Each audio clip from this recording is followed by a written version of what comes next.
कि ये तो मैंने माना दीदी और सुंदरता भरपूर है, और ये तो महिमा राम की जमे हमरा क्या कसूर है।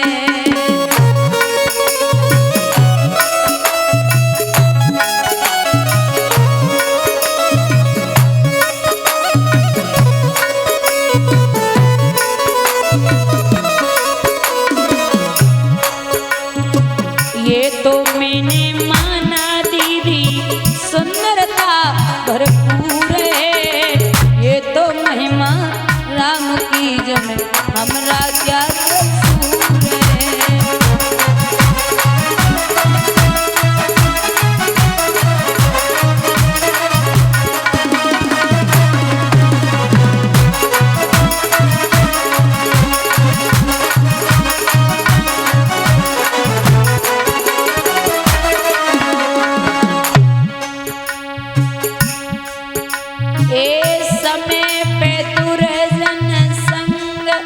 समय सत्संग करावे, समय बढ़ावे रोग, समय धनवान बनावे।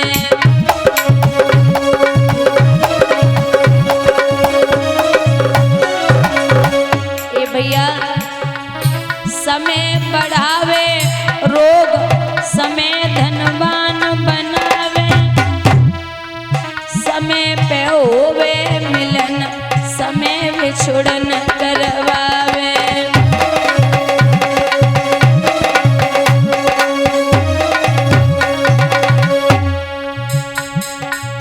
एक दिन रावण ने 10 दिशा जीत लई, एक दिन शीश के कटिए रन में, एक दिन अर्जुन ने महाभारत जीत लियो, एक दिन गोपिका लूटी भीलन ने।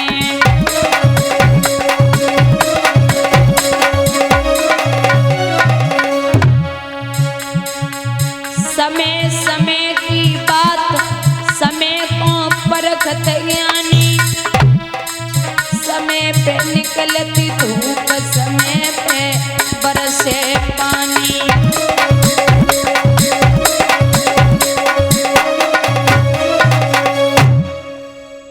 यहाँ महाराज रुक्मिणी की माँ ने अपने पति को बुलाया और जवाब दिया कि महाराज बिटिया शादी के योग्य है, आप उसके लिए कोई लड़का देखो। भीष्मक ने कहा कि मैं आज ही राज्य में जाऊंगा, अपने बेटे से बात करूंगा। मैं निवेदन करती हूँ जितने भी बुजुर्ग बैठे दादा, अगर आपका बेटा बराबर का हो जाए तो आपका ये कर्तव्य बनता है कि जब कोई काम करो बड़ा तो अपने बेटे से परामर्श जरूर ले लो। और सबसे बड़ी बात, कुछ लोग इसलिए दुखी हैं कि हमारा बेटा मेरी वाले थे बात, लेकिन दादा आप इतना याद रखिए कि ऐसा रंग चढ़ा उन प्रेमियों का, उद्धव का ज्ञान धूल हो गया। 6 महीने उद्धव रुके और पुनः वापस आए हैं। भगवान ने उद्धव को समझा दिया। इधर श्री सुखदेव भगवान वर्णन करते हैं राजन परीक्षित, दादा जरासंध की जो 2 बेटियां हैं अस्थि और प्राप्ति, जो कंस की पत्नियां थीं, वो अपने पिता जरासंध से कह रही हैं कि हे पिताजी, आपके होते हुए आपकी बेटियां रढ़ापा भोग रही हैं, ये मर जाने जैसी बात है। जरासंध ने मथुरा नगरिया पर 17 बार हमला बोला। 18वीं बार काले बन को लेके गए तो भगवान काले बन को देख के रण छोड़ के भागे। उसी दिन गोविंद का नाम पड़ गया रणछोड़। बोलिए रणछोड़ भगवान की। रणछोड़ नाम पड़ा। भगवान ने जब काले वन को देखा तो वहां से भागे हैं। गोविंद के प्रवर्षण नाम की गुफा है, उस गुफा के अंदर मेरे गोविंद प्रवेश हो गए। बाम मानधाता के बड़े पुत्र मुचकुंद जी सो रहे थे, जो देवताओं और दैत्यों के युद्ध में ये बरसों तक जागे थे, और इन्हें देवताओं ने वरदान दिया था कि जो आपको कच्ची नींद जगा देगा वो आपके नेत्र खुलते ही भस्म हो जाएगा। ये भगवान ने अपना पीताम्बर मुचकुंद जी के ऊपर डाला और स्वयं अंदर प्रवेश कर गए। काले बन पीछे पीछे आया, बोले अरे ओ कन्हैया, अभी तो भाग के ही आया, इतनी जल्दी सो गया।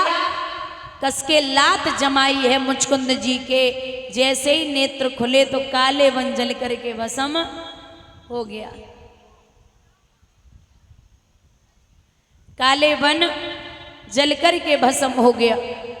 यवने भस्म सान्नीते भगवानम सात्वतर्षवाहम आत्मानम दर्शयामास मुचकुंदाय धीमते। काहे जब काले बन भस्म हुए तो मुचकुंद जी ने देखा कि प्रभु चतुर्भुज रूप में खड़े, तो पूछा कि कोम वह निहम संप्राप्तो विपने गिरि गहरे पदम भ्याम्या पह पलाशाम्याम विचिरस्युकन रुकंट के।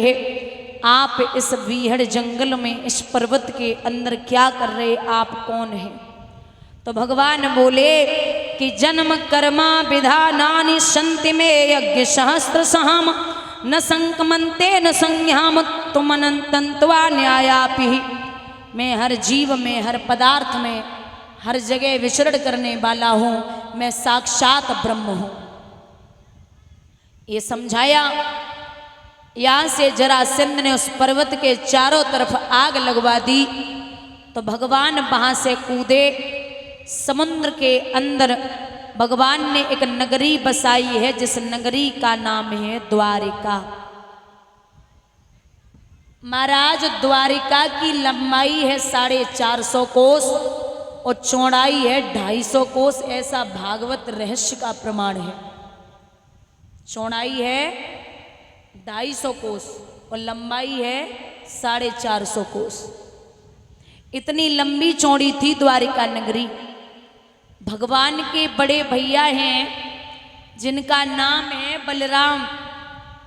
बलराम जी का विवाह आनर्त देश के राजा हैं आनर्त, उनके लड़के का नाम है रेवत, उनकी बिटिया को नाम है रेवती, जो राजा आनर्त की नात ने है रेवती। आनर्ता धीपति स्त्रीमान रेवतो रेवती सुताम ब्रह्मणायोदिता प्रादात बलायेति परोदितम।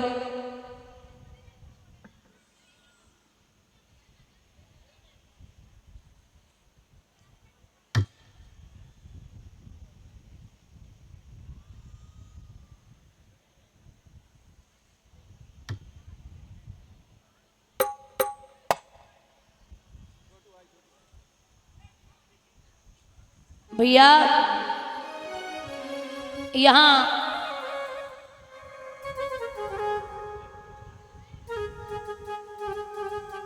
जब बड़े की शादी हो गई तो छोटे की शादियां आने लगी। भगवान का पहला विवाह कब, कैसे और कहाँ पर, किसके साथ में हुआ है?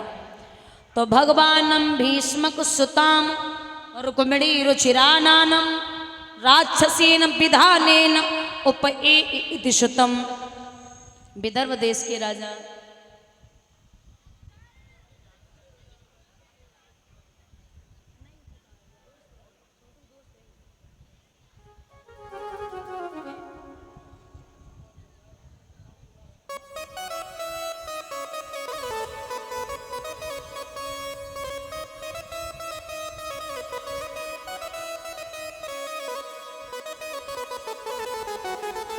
विदर्भ देश के राजा हैं जिनका नाम है भीष्मक। दादा आपको बता दें, ये विदर्भ देश महाराष्ट्र को कहते हैं। महाराष्ट्र के थे राजा भीष्मक।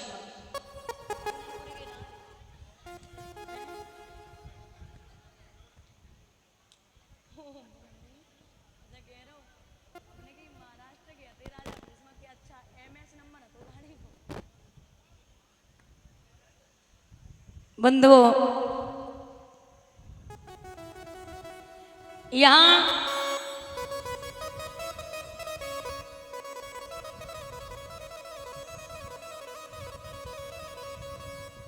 ये भीष्मक के 5 बेटे हैं और एक बिटिया है जिसका नाम है रुक्मिणी। रुक्मिणी बड़ी प्यारी है, जिसको देख के चंद्रमा भी शर्मा जाए, इतनी प्यारी थी वो देवी।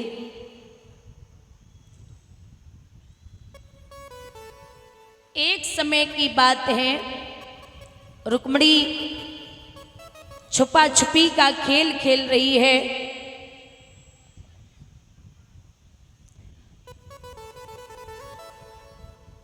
तो सहेलियों ने कहा कि बहना खेल में आनंद ना आवे, क्यों? दूर से ही पता चल जाता है कि तू यहां छिपी है। तो रुक्मिणी जवाब देती कि अरे वाली,